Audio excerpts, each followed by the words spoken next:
Olá. Para nossa análise de hoje, nós vamos mergulhar em um dos textos mais, enérgicos e talvez o mais antigo de todo o Novo Testamento.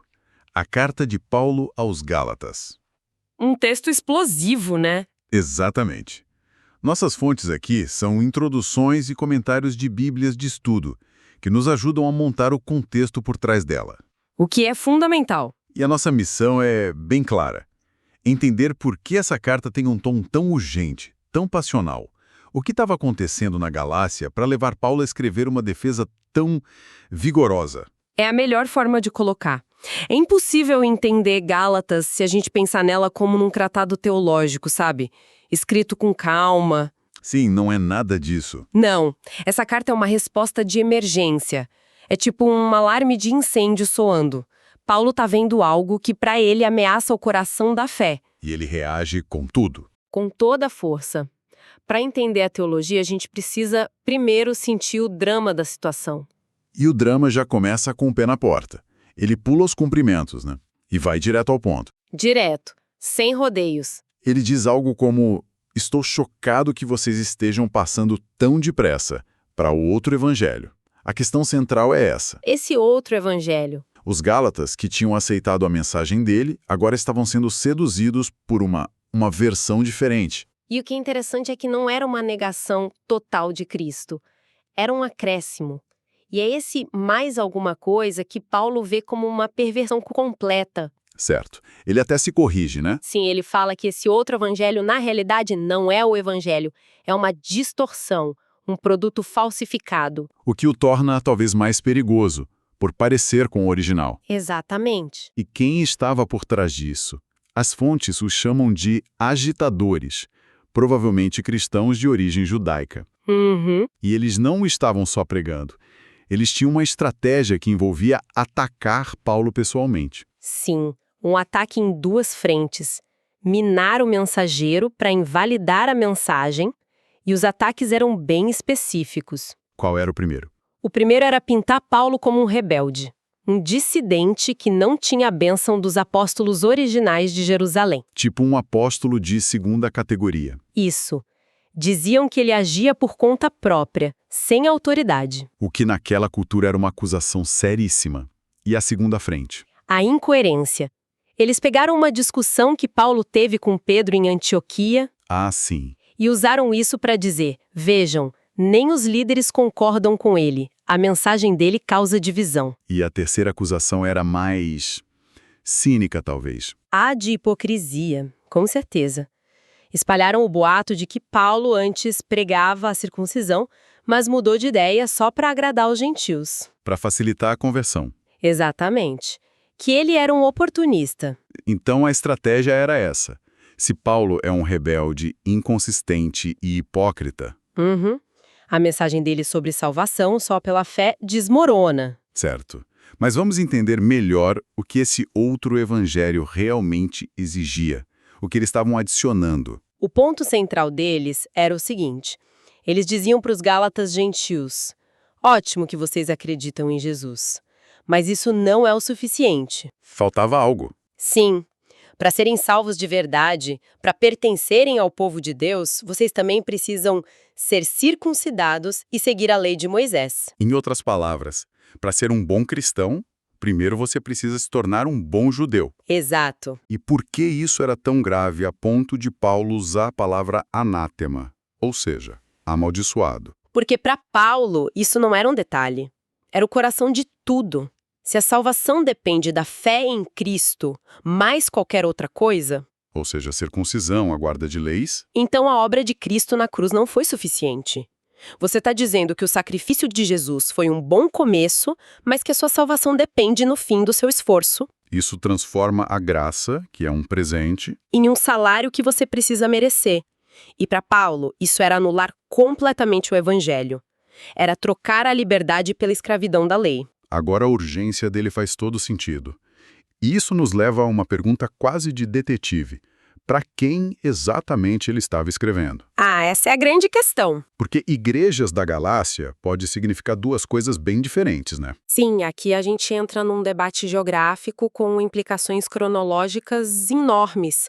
A disputa entre a teoria do norte da Galácia e a teoria do sul da Galácia. Certo, vamos começar pela do norte. O que ela diz? A teoria do norte sugere que Paulo escrevia para os gálatas étnicos, um povo de origem celta que vivia na parte norte da província. Uma região que ele visitou mais tarde em suas viagens. Isso. E, se for o caso, a carta foi escrita mais tarde, por volta de 54 ou 55 depois de Cristo. Ok, faz sentido. E a alternativa, a teoria do sul? A teoria do sul argumenta que Paulo escrevia para as igrejas que ele fundou na sua primeira viagem missionária, cidades no sul da província. Antioquia da Pisídia, Icônio, Listra. Exatamente. E é aqui que a coisa fica de arrepiar. Espere aí. Se ele escreveu para as igrejas da primeira viagem, logo depois de fundá-las, a carta seria muito, muito mais antiga. Exatamente. Se a teoria do sul estiver correta, a carta pode ter sido escrita já em 48 ou 49 depois de Cristo. Nossa! Isso não só a tornaria a carta mais antiga de Paulo que temos. Mas talvez o documento mais antigo de todo o Novo Testamento? Provavelmente. Uau! Isso é incrível! Seria quase como o rascunho zero da teologia cristã. Mas o que sustenta essa data tão antiga? O argumento mais forte é um argumento do silêncio, que é ensurdecedor. Em toda a sua defesa, Paulo em nenhum momento menciona o Concílio de Jerusalém. Que foi a reunião onde os apóstolos decidiram oficialmente... Exatamente sobre essa questão. Precisamente. O concílio decidiu que os gentios não precisavam ser circuncidados. A decisão apoiava Paulo em 100%. Certo. Se a carta fosse escrita depois do concílio, seria, assim, incompreensível ele não usar esse decreto como seu argumento final. Seria a carta na manga dele.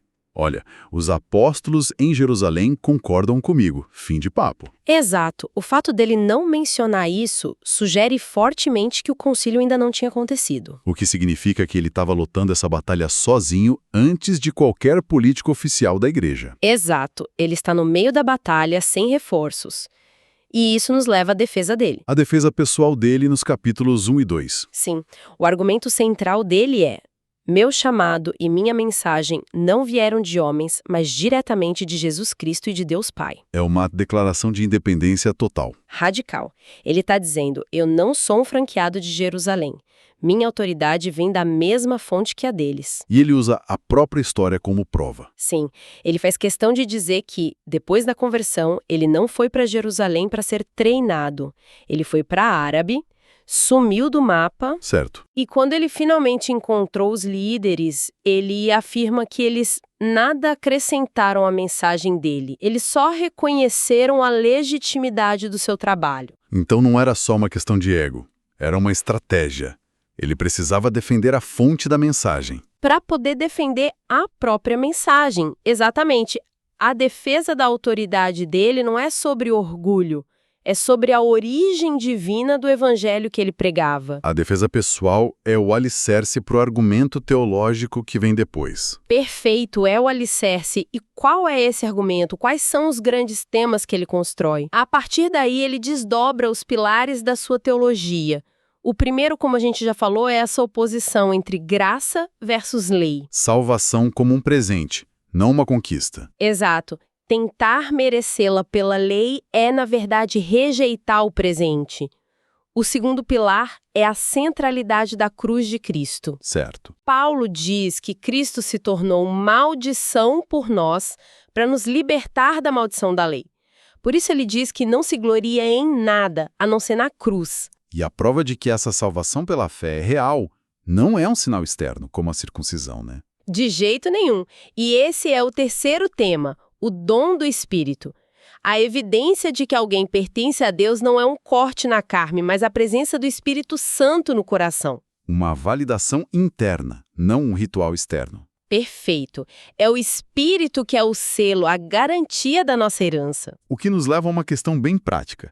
Se não estamos mais debaixo da lei, o que impede as pessoas de fazerem o que quiserem? Ótima pergunta. Esse era o grande risco e provavelmente a acusação que faziam contra ele. Que ele pregava uma fé sem moralidade. Exato. E é por isso que o quarto grande tema, lá nos capítulos 5 e 6, é a liberdade cristã. Para Paulo, a liberdade do evangelho não é liberdade para pecar. É liberdade de ser escravo do pecado. Exatamente. Ele diz que fomos chamados para a liberdade, mas adverte: não usem a liberdade como pretexto para a carne, mas sirvam uns aos outros pelo amor. Ah, então a liberdade tem um propósito. Ela se expressa no amor. Isso. A vida cristã não é guiada por uma lista de regras externas, mas por um poder interno, o Espírito Santo. E ele contrasta as obras da carne, Discórdia, ciúmes, coisas que estavam destruindo a comunidade. com o fruto do Espírito. E é interessante que ele usa o singular, fruto, não frutos. Como se fosse um pacote completo. É um pacote completo. Amor, alegria, paz, paciência. A vida cristã, para Paulo, é uma vida onde esse fruto cresce naturalmente, impulsionado pelo Espírito. Isso dá uma profundidade muito maior à carta, né? Não é só um debate abstrato. É sobre como viver em comunidade. E, apesar da paixão toda, a carta é muito bem organizada. Sim, não é só um desabafo. Não. Ele começa com o alarme. Depois, capítulos 1 e 2, a defesa autobiográfica. Capítulos 3 e 4, ele mergulha na teologia, usando Abraão para provar seu ponto. Ele vai até a raiz da história de Israel. Exato, para mostrar que a mensagem dele não é uma novidade, mas o cumprimento da promessa original.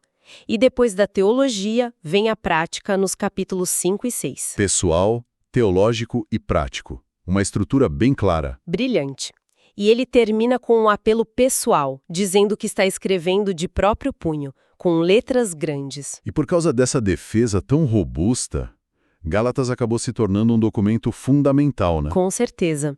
Virou uma espécie de sentinela da verdade contra o legalismo. E o que é legalismo nesse contexto? É qualquer sistema que diz que nosso valor ou nossa aceitação dependem do nosso desempenho de cumprir regras. Gálatas é um manifesto que diz: você já é aceito pela graça. Agora vive em liberdade a partir disso.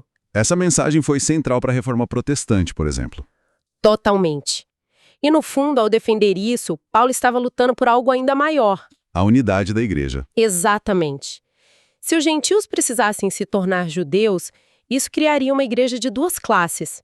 Paulo argumentava que em Cristo essas barreiras caíram Judeus e gentios são salvos da mesma forma, pela mesma fé. e formam um só povo. Qualquer outra exigência reconstrói os muros que Cristo derrubou. Resumindo tudo então, a Carta aos Gálatas é o registro de uma crise real, uma defesa apaixonada do coração do Evangelho. E um argumento poderoso pela liberdade que nasce da fé. Ele não está lutando por si mesmo, mas pela ideia de que o acesso a Deus é um presente a ser recebido, não um prêmio a ser conquistado. E isso nos deixa com uma reflexão final, que ecoa até hoje. A carta lida com a tensão entre identidade, pertencimento e regras. Certo. Os agitadores queriam impor marcadores externos, visíveis, como a circuncisão, para definir quem realmente pertencia. Era uma forma de controle. De criar um grupo de insiders e outsiders. Exato. Paulo destrói isso, dizendo que o único marcador que importa é a fé invisível em Cristo e a presença do Espírito. O que nos leva a pensar. Sim. Isso nos leva a perguntar, em nossas próprias comunidades, grupos ou ideologias hoje, como definimos quem pertence? Quais são os outros evangelhos, as exigências adicionais que criamos para além do essencial e que acabam excluindo em vez de acolher?